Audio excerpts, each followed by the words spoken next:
नमस्कार विद्यार्थी मित्रांनो, इयत्ता 6वी मधील आपला जो सायन्स सब्जेक्ट आहे यामध्ये आज आपण इयत्ता 5वी मध्ये जे शिकलेलो आहोत ते थोडंसं रिवाइज करणार आहे की ज्याच्यामध्ये 6वीला जे चॅप्टर आहेत त्याचा बेस थोडेसे कन्सेप्ट हे 5th स्टँडर्डचे असतील। त्यासाठी आज आपण ब्रिज कोर्स मधला एक टॉपिक निवडलेला आहे, त्याचा जस्ट आपण रिवाइज करणार आहोत की 5वी मध्ये कुठले महत्त्वाचे असे टॉपिक आहे की ज्याचा पुढचा स्टडी हा आपला 6वी साठी असेल। तुम्ही सगळे तयार असाल? आपण सुरुवात करूयात आपल्या टॉपिकला, ज्याच्यामध्ये आपण ब्रिज कोर्स हा त्याला हेडिंग दिले, कारण ब्रिज कोर्स म्हणजे की जे आपण पुढे शिकणार आहोत त्याच्या सुरुवातीला कोणते बेसिक कन्सेप्ट आलेले आहेत आणि ते जर आपल्याला माहिती असतील तरच आपण पुढचा स्टडी करू शकतो। यासाठी मग सुरुवात करूया आपल्या टॉपिकला, दॅट इज कन्स्टिट्यूएंट्स ऑफ फूड। म्हणजे आपले जे अन्न आहे या अन्नाचे घटक कोणते कोणते आहेत, म्हणजे अन्न जे खातो त्यामध्ये कोणते पोषक तत्वे येतात, त्या पोषक तत्वांच्या डिफिशियन्सीमुळे म्हणजेच कमतरतेमुळे आपल्याला शरीरात कोणते कोणते डिसीजेस होतात किंवा ते आपल्या शरीराला कोणत्या कारणांसाठी गरजेचे असतात। आता पहा, तुम्हाला पुढे स्लाइड मध्ये दिसतं की मेजर न्यूट्रिएंट्स ऑफ फूड, म्हणजे साधारणपणे अन्नामध्ये कोणते घटक असू शकतात त्यातले महत्त्वाचे इथे दिलेले आहेत। Fats, proteins, minerals, then water, roughage, vitamins and carbohydrates. आता पहा, फॅट्स आपण पाहतो की आता ह्यातले जे प्रत्येक जो पॉइंट आहे, प्रत्येक फॅट्स, मिनरल्स, वॉटर हे कोणत्या फूड मटेरियल पासून आपल्याला मिळतं, त्यानंतर आपल्या बॉडीला त्याची किती गरज आहे, आपल्या बॉडीतल्या कोणत्या ऍक्टिव्हिटीज या कॉन्स्टिट्युएंट्स वरती डिपेंड आहेत हे आपण पाहणार आहोत। आता रफेज म्हणजे याला आपण चोथा म्हणतो। आता खरं तर चोथा नाही, पण जे धान्य आहेत तर त्या धान्यांचे जे टर्पल आहे त्याला आपण रफेज म्हणतो। व्हिटॅमिन, कार्बोहायड्रेट्स हे सगळे। मग आता आपण एक एक टॉपिक याचा पाहूयात। बघा, यातला फर्स्ट आहे की ज्याच्यामध्ये सुरुवातीला जे हेल्दी फूड आहे ते हेल्दी फूड मध्ये कोणते फूड मटेरियल येतात, तर जनरली आपण पाहतो की जेवढे काही मिनरल्स, विटॅमिन्स आहेत तर ते जास्त पर्सेंटेज मध्ये व्हेजिटेबल्स मध्ये असतात, म्हणजे जे ग्रीन व्हेजिटेबल्स आहेत ते, त्यानंतर fruits, whole grains, then seeds, nuts and beans, म्हणजे हे जे कडधान्य आहेत, बी बियाणे आहेत, त्यानंतर धान्य आपण पाहतो ज्वार, बाजरा, गहू, राईस हे सगळे फ्रुट्स आणि व्हेजिटेबल्स। मग याचं पर्सेंटेज किती प्रोपोर्शन मध्ये आपल्या बॉडीमध्ये असावं हे आपण पाहूयात। यातला सगळ्यात महत्त्वाचा फूड कॉन्स्टिट्युएंट म्हणजे कार्बोहायड्रेट्स, की हे जे कार्बोहायड्रेट्स आहेत तर ते कोणत्या अन्नधान्यामध्ये जास्त प्रमाणामध्ये असतं, तर इथे आपण बघू शकता की ब्रेड आहे किंवा चपाती, भाकरी, राईस या अन्न पदार्थामध्ये कार्बोहायड्रेटचं पर्सेंटेज हे जास्त असतं। म्हणजे ज्यावेळी आपण उपवास पकडतो अशा वेळी हे कार्बोहायड्रेट आपल्या बॉडीमध्ये जात नाही आणि म्हणून त्या दिवशी थकल्यासारखं जास्त जाणवतं, कारण महत्त्वाचं म्हणजे जो एनर्जीचा सोर्स आहे तर तो जास्त एनर्जी सोर्स आपल्याला या कार्बोहायड्रेट्स फूड पासून मिळत असतं। त्यानंतर आपण पाहूयात that the carbohydrates materials, for example wheat, jowar, rice, bread, potato, भाकरी अँड रोटी, हे सगळ्या कॉन्स्टिट्युएंट मधून आपल्या बॉडीला एनर्जीचा सोर्स म्हणजेच कार्बोहायड्रेट्स मिळत असतं। त्यानंतर आपण एक छोटीशी ऍक्टिव्हिटी करून बघणार आहोत की या अगोदरही तुम्ही केलेली असेल कदाचित, की कुठल्या अन्न पदार्थामध्ये स्टार्चचं कॉन्स्टिट्युएंट आहे।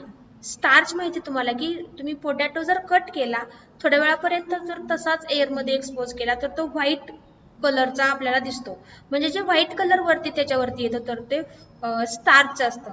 मग एखाद्या पदार्थामध्ये स्टार्च आहे का हे चेक करण्यासाठी आपण छोटीशी ऍक्टिव्हिटी करून बघू शकतो की याच्यासाठी तुम्हाला टिंचर आयोडीन इथे दिसतंय की पोटॅटोचे जे काप आहेत ते कट केल्यानंतर, चिप्स कट केल्यानंतर त्यावरती जर आयोडीनचे ड्रॉप्स टाकले, नॉर्मली आयोडीनला हा पर्पल कलर असतो, पण जर एखाद्या फूड कॉन्स्टिट्युएंट मध्ये जर स्टार्च असेल तर हे आयोडीन त्यावरती टाकल्यानंतर त्याला ब्ल्यू कलर येतो आणि मग आपण अशा पद्धतीनं अनुमान काढू शकतो की त्या अन्नपदार्थामध्ये स्टार्च कॉन्स्टिट्युएंट आहे। मग तुम्ही असं सर्च करू शकता की कोणते असे आपण अन्नपदार्थ रेग्युलरली खात असतो की ज्याच्यामध्ये स्टार्च कंपोनेंट्स आहेत। ठीक आहे, तर तुम्ही शोधून तुमच्या नोटबुक मध्ये लिहायचे। त्यानंतर आता नेक्स्ट आपण पाहणार आहोत की स्टार्ची फूड. मग याच्यामध्ये पुन्हा व्हेजिटेबल्स येतात, ग्रेन्स येतात की ज्याच्यामध्ये ज्वार, बाजरा, व्हीट, राईस, त्यानंतर मेज, हे सगळे पदार्थ आहेत की ज्याच्यामध्ये स्टार्चचे कॉन्स्टंट जास्त असतं. मग स्टार्च आपल्या बॉडीला कशासाठी युजफुल आहे, तो काय करतो तो आपण पाहूयात. Starch turns blackish blue when it's comes in contact with iodine. Starch ज्या अन्न पदार्थामध्ये स्टार्च असतं ते स्टार्च जर आयोडीनच्या कॉन्टॅक्टमध्ये आले तर त्याला ब्ल्यू कलर येतो. म्हणजेच कुठलाही तुम्ही अन्नपदार्थ घ्या, त्यावरती जर आयोडीनचे 2-3 ड्रॉप्स टाकले, जर आयोडीनचा कलर चेंज झाला म्हणजेच पर्पलचा जर ब्ल्यू झाला, त्यावरून तुम्ही कन्फर्म करू शकता की त्यामध्ये स्टार्च आहे. तर अशा पद्धतीने वेगवेगळे कन्स्टिट्युएंट्स घेऊन हे सिंपल छोटीशी ऍक्टिव्हिटी तुम्ही करू शकता. त्यानंतर महत्त्वाचं म्हणजे जे कार्बोहायड्रेट्स आहेत की ज्याच्यामध्ये आपल्याला एनर्जी सोर्स मिळतो, त्याच पद्धतीनं स्टार्च ज्या अन्नपदार्थामध्ये आहे त्यामध्ये सुद्धा आपल्या बॉडीला लागणारी एनर्जी या अन्नपदार्थापासून आपल्याला मिळत असते. Then our body uses this energy for different kinds of work. जे फूड मटेरियल आपण इनटेक करतो त्यामध्ये असलेले कार्बोहायड्रेट्स आणि स्टार्च कॉन्स्टंट आपल्या बॉडीला एनर्जी प्रोव्हाइड करण्याचं काम करत असतात. मग ही एनर्जी आपण नंतर कशासाठी वापरतो, मग प्रत्येक ज्या ऍक्टिव्हिटीज आहेत त्याच्यामध्ये वॉकिंग असेल, रनिंग असेल, बोलणं असेल म्हणजे टॉकिंग असेल, ह्या सगळ्या वेगवेगळ्या ऍक्टिव्हिटीजसाठी आपल्याला एनर्जीची गरज असते. ठीक आहे. त्यानंतर this energy is also keep our healthy and warm. आपल्या बॉडीसाठी आपण हेल्दी राहण्यासाठी सुद्धा ही एनर्जी गरजेची असते. Then what substances do we use to give our food a sweet taste. बघा, नेक्स्ट आहे की आपण जे रेग्युलर सबस्टन्सेस इंटेक करतो, जे पदार्थ खातो, यातले कोणते असे पदार्थ आहेत जे चवीला गोड लागतात. तुम्ही सांगू शकता, इथे एक्झाम्पल्स दिलेले आहेत. याचाच अर्थ आपला नेक्स्ट जो फूड कॉन्स्टंट आहे तो कोणता असेल, येस इट इज शुगर. म्हणजे कुठल्याही अन्नपदार्थाला ज्यावेळी चव ही स्वीट येते, गोड येते, म्हणजेच त्याच्यामध्ये शुगरचं कॉन्स्टंट असतं, म्हणजेच त्यामध्ये शुगर असते. शुगरचे खूप सारे टाईप आहेत, पण ते आपल्याला हायर क्लासमध्ये आपण ते शिकणार आहोत. ठीक आहे. तर नेक्स्ट क्वेश्चन आहे, of the food that we eat raw which one are sweet. जे अन्नपदार्थ आपण कच्चे खातो पण ते चवीला गोड लागतात, असे अन्नपदार्थ कोणते आहेत, तर इथले सगळे येतील, मँगो, चिकू, बनानाज. ओके. तर अशा पद्धतीनं आपण इथे एक्झाम्पल्स, तुम्ही या 2 क्वेश्चनचे आन्सर्स द्यायचे. इथे ते फोटोग्राफ्स तुम्ही बघू शकता. त्यानंतर आपला जो नेक्स्ट पॉइंट आहे that is sugar. Means foodstuff that taste sweet or contains different kind of sugars. For example, we can obtain jaggery and table sugar from sugarcane because it contains sugar called sucrose. Ripe fruits like mango, banana, chiku, as also honey and milk also contains various kinds of sugars that to give us energy. म्हणजे शुगरचं जे constant आहे, कोणत्या अन्नपदार्थामध्ये sugar असते, इथे examples दिलेले आहेत. याच्यामध्ये ripening fruits म्हणजे जे पिकलेले फळं आहेत त्यामध्ये सुद्धा शुगर असते. पण आपण पाहतो की जी शुगर आहे ती कशापासून तयार केली जाते, तर शुगर केन पासून. त्यापासून गुळही तयार केला जातो, म्हणजेच या गुळामध्ये सुद्धा काहीतरी शुगरचं कॉन्स्टंट असतं, म्हणून तर त्याला टेस्ट ही स्वीट आहे. अशा पद्धतीनं हनी आहे किंवा मिल्क सुद्धा आपण पाहतो की without adding any sugar the taste of milk is also sweet. दुधामध्ये जरी तुम्ही साखर टाकली नाही किंवा कुठलाही इतर गोड पदार्थ टाकला नाही तरी सुद्धा दुधाची चव थोडीफार आपल्याला स्वीट लागते. याचा अर्थ मिल्कमध्ये सुद्धा किंवा रॉ मिल्कमध्ये सुद्धा शुगरचे कॉन्स्टंट आहेत. आता आपण सांगितल्याप्रमाणे शुगर ही फक्त एकच नाही, म्हणजे शुगर म्हणजे साखर नाही, तर या साखरेचे खूप सारे प्रकार आहेत. सुक्रोज असेल, फ्रुक्टोज, ग्लुकोज, अशा पद्धतीनं. तर ह्या प्रत्येक स्वीट टेस्ट असलेल्या पदार्थामध्ये वेगवेगळ्या टाईपचे शुगर असू शकते आणि जी की आपल्याला एनर्जी खूप प्रमाणामध्ये देत असते वेगवेगळ्या ऍक्टिव्हिटीज करण्यासाठी. ओके. त्यानंतर आपला जो नेक्स्ट कॉन्स्टंट आहे दॅट इज कॉल्ड फायबर. आता तुम्ही म्हणाल की फायबर म्हणजे आपण जे बघतो फायबरचे टॉईज असतील किंवा वेगवेगळे फायबरच्या बॅग्स असतील, हे फायबर का? तर नाही, याला आपण तंतुमय पदार्थ म्हणतो. मग हे तंतुमय पदार्थ आपल्या बॉडीसाठी कुठले फंक्शन करतात किंवा कशा प्रकारे हेल्प करतात आणि कोणत्या अन्न पदार्थातून ते आपल्या बॉडीमध्ये जातात हे आपण पाहणार आहोत. तत्पूर्वी फायबर्स म्हणजे बघा, लक्षात घ्या, तंतुमय पदार्थ, त्याच्या शब्दामध्येच त्याचा अर्थ आहे की तंतुमय म्हणजे त्याला धागे असतात की या धाग्यांमुळे आपल्या बॉडीत आपण जे अन्नपदार्थ खातो ते अन्नपदार्थ व्यवस्थित पचन व्हावं यासाठी ते कार्य करत असतं.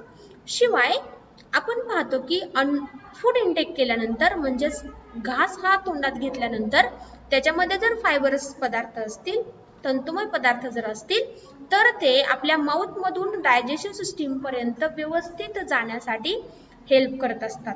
म्हणजेच जर एखाद्या अन्नपदार्थामध्ये फायबर सबस्टन्सेस नसतील तर ते व्यवस्थित डायजेस्ट होणार नाही किंवा ते माउथ पासून आपल्या एलिमेंटरी कॅनल मधून व्यवस्थितरित्या आपल्या डायजेशन सिस्टीम मध्ये जाणार नाहीत. म्हणजेच जे अन्नपदार्थ आपण खातो त्यामध्ये फायबर सबस्टन्स असणं गरजेचं आहे. आता एक ऍक्टिव्हिटी इथे दिलेली आहे बघा, ब्रेन मीन्स कोंडा. आपला ब्रेन BRAIN हा ब्रेन वेगळा, म्हणजेच ब्रेन प्रोनाउन्सिएशन जरी सेम असलं तरी स्पेलिंग डिफरंट आहे, त्यांचा मीनिंग डिफरंट आहे. म्हणजे असे अन्न पदार्थ की ज्याच्यामध्ये कोंडा असतो, ठीक आहे. मग इज अ फायब्रस सबस्टन्सेस, याच्यामध्ये तंतुमय पदार्थ असतो. In the process of digestion fibre has a special function body with energy. बॉडीमध्ये वेगवेगळे जे फंक्शन आहेत ते व्यवस्थित होण्यासाठी या फायबरचा यूज होत असतो. Also it is use to give energy to our body. आपल्या बॉडीसाठी वेगवेगळे ॲक्टिव्हिटीज करण्यासाठी जे एनर्जी प्रोव्हाइड करतं त्यातलं महत्त्वाचं म्हणजे हे फायबर सबस्टन्सेस आहेत. The fiber substances help the food to move forward in the alimentary canal at the right speed. Alimentary canal म्हणजे काय म्हणतो आपण? अन्न नलिका.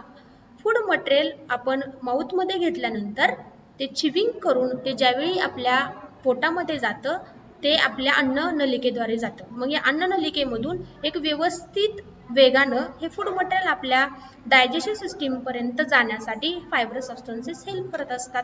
Also, it helps to form stool from this undigested food. Fibrous is also called roughage. आपल्या food material पासून जे unwanted substances आहेत जे की डायजेस्ट होत नाहीत असे सबस्टन्सेस सेपरेट करण्याचं काम सुद्धा या फायबरचं असतं आणि म्हणून याला रफेज म्हटलं जातं, म्हणजेच कोंडा, किंवा याला आपण काय म्हणतो, टर्फल वगैरे त्यालाच म्हटलं जातं, जे की अनवॉन्टेड सबस्टन्सेस आहेत. Then fruits and vegetables, especially their skins, whole grains and pulses are all sources of fibers in food. मग हे फायबर सबस्टन्सेस कोणत्या कोणत्या अन्नपदार्थातून मिळतं तर त्याचे मेजर सोर्स म्हणजे फ्रूट आणि व्हेजिटेबल्स आहेत. स्पेशली त्या फ्रूट आणि व्हेजिटेबल्स पेक्षा त्यांची जी वरची स्किन आहे, जे आउटर कव्हरिंग आहे, याच्यामध्ये फायबरचं कन्स्टेंट जास्त असतं. शिवाय जे व्होल ग्रेन्स आहेत म्हणजेच बाजरा, ज्वार, मेज, व्हीट, तर हे अन्नपदार्थामध्ये त्याचे जे टर्पल आहे त्याच्यामध्ये त्यांचा जो कोंडा आहे त्यामध्ये फायबर सबस्टन्सेस जास्त असतात. मग जनरली आपण पाहतो की जर मैदा आहे, जो की मैदा व्हीट पासून तयार केला जातो, पण यामध्ये त्याचं आउटर कव्हरिंग पूर्ण काढलं जातं आणि म्हणूनच मैद्याचे जे पदार्थ आहेत तर ते आपल्या डायजेशन सिस्टीम मध्ये व्यवस्थित पचन होत नाही आणि त्यामुळे आतड्यांचे विकार होऊ शकतात. म्हणजेच जेवढा अन्नपदार्थामध्ये त्याची स्किन जास्त असेल अन्नपदार्थाचे, लक्षात घ्या, मग त्याच्यामध्ये फ्रूट्स, व्हेजिटेबल्स किंवा होल ग्रेन्स येतील तेवढं आपल्या बॉडीसाठी चांगलं आहे.